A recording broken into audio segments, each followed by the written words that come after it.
ഞാൻ അഭിലാഷ് അമ്പലപ്പുഴ, എൻ്റെ ജന്മനാട് അമ്പലപ്പുഴ. ഞാൻ പുതിയ വീഡിയോ ചെയ്യുന്നത് നമ്മുടെ നാട്ടിൽ നിന്ന് ഇന്ന് നിന്നുപോയ, പുതിയ രൂപത്തിലാണ്, പുതിയ രൂപത്തിലുണ്ട്. എന്തുവാണെന്നറിയാം, നമ്മുടെ ത്രാസ്, പഴയ തൂക്കിയിടുന്ന കടകളിൽ തൂക്കുന്ന പഴയ 2-3 ചങ്ങലയ്ക്കകത്ത് തൂക്കിയിട്ട് വ്യാപാര സ്ഥാപനങ്ങളിൽ സാധനങ്ങൾ തൂക്കി കൊടുക്കുന്ന ത്രാസ് അല്ലേ, അതിന്ന് ഇല്ല. അതിന് പകരം ഇപ്പോൾ ഇലക്ട്രോണിക് ത്രാസാണ്.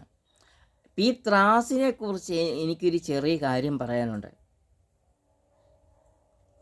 ഈ ത്രാസ് എൻ്റെ അച്ഛൻ്റെ കടയുടെ പേര് എല്ലാവർക്കും അറിയാമല്ലോ, എം വിശ്വംഭരൻ സ്റ്റേഷനറി കട. അപ്പോൾ എൻ്റെ അച്ഛൻ്റെ കടയെക്കുറിച്ച് ഞാൻ എൻ്റെ പത്രത്തിൽ, അഭിലാഷ് അമ്പലപ്പുഴ പത്രത്തിലും ഞാൻ ഇതിനുമുമ്പ് വീഡിയോയും ചെയ്തിട്ടുണ്ട്. എൻ്റെ അച്ഛൻ എം വിശ്വംഭരൻ 1957 12 വയസ്സിൽ ഉപജീവന മാർഗത്തിന് വേണ്ടി തുടങ്ങിയ ഒരു സ്റ്റേഷനറി കടയാണ്. കടയുടെ പേരാണ് എം വിശ്വംഭരൻ സ്റ്റേഷനറി കട.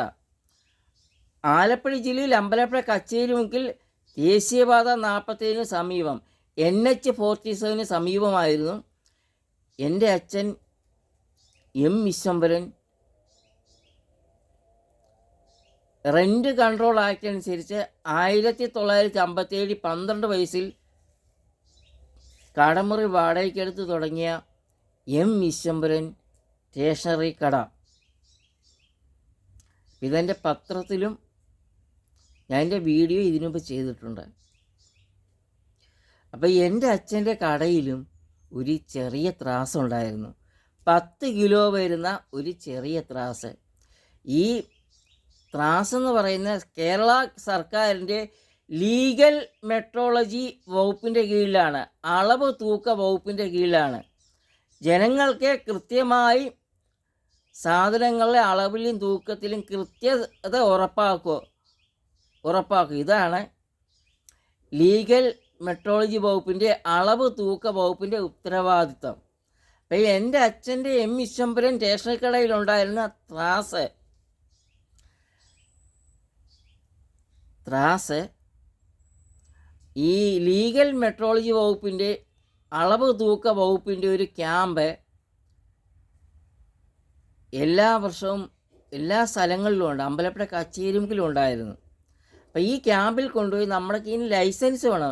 ഈ ത്രാസിന് ഈ ക്യാമ്പിൽ കൊണ്ടുപോയി ലൈസൻസ് പുതുക്കി ഓരോ കട്ടി എന്ന് പറയുന്നത് 50 ഗ്രാം, 100 ഗ്രാം, 1 കിലോ, 1 kg, ഇതിൻ്റെ അടിഭാഗത്ത് ഇയർ പതിപ്പിക്കണം. 2026 26, 2025 25, 2027 ആ ഇയർ ഇതിൻ്റെ അടി പതിപ്പിക്കണം. ഇല്ലെങ്കിൽ അത് ഉപയോഗിക്കാൻ പാടില്ല. ലൈസൻസ് പുതുക്കി ഇതിൻ്റെ അടി സീലും ഇയറും പതിപ്പിക്കാതെ നമുക്ക് ഈ ത്രാസ് ഉപയോഗിക്കാൻ പറ്റത്തില്ല, നിയമവിരുദ്ധമാണ്. അപ്പോൾ ലീഗൽ മെട്രോളജി വകുപ്പിൻ്റെ ക്യാമ്പിൽ കൊണ്ടുപോയി ലൈസൻസ് ത്രാസിന് പുതുക്കുന്നതും ഇതിൻ്റെ അടി ഈ സീല് പതിപ്പിക്കും ഞാനായിരുന്നു. അപ്പോൾ ഇപ്പോഴത്തെ പുതിയ ഇലക്ട്രോണിക് ത്രാസിലും അളവ് തൂക്ക ഡിപ്പാർട്ട്മെൻറ്റ് ലൈസൻസ് എടുക്കണം. പിന്നെ എൻ്റെ ഈ ഇയറും പതിപ്പിക്കണം. അതിൻ്റെ അകത്ത് ഏത് ഇയറിലാണ് എന്നുള്ള എല്ലാ വർഷവും ഈ നടപടി തുടർന്നുകൊണ്ടേ ഇരിക്കണം. പിന്നെ ഈ ത്രാസ്, പഴയ തൂക്കിയിടുന്ന ത്രാസ് നിന്ന് പോയതുകൊണ്ട് എനിക്കിതിനെക്കുറിച്ചൊന്ന് പറയണമെന്ന് തോന്നി. അപ്പോൾ ലീഗൽ അളവ് തൂക്കത്തെക്കുറിച്ച് എന്തെങ്കിലും കാര്യമുണ്ടെങ്കിൽ നമ്മൾ ലീഗൽ മെട്രോളജി വകുപ്പുമായിട്ട് ബന്ധപ്പെടുക. അളവ് തൂക്ക ഡിപ്പാർട്ട്മെൻറ്റുമായിട്ട്, അളവ് തൂക്ക വകുപ്പുമായിട്ട് നമ്മൾ ബന്ധപ്പെടുക. അപ്പോൾ ഈ വിവരം ഒന്ന് പറയാൻ വേണ്ടിയാണ് ഞാൻ ഈ വീഡിയോ ചെയ്തത്. എല്ലാവരും അനുഗ്രഹിക്കണം. ഞാൻ അഭിലാഷ് അമ്പലപ്പുഴ, എൻ്റെ ജന്മനാട് അമ്പലപ്പുഴ.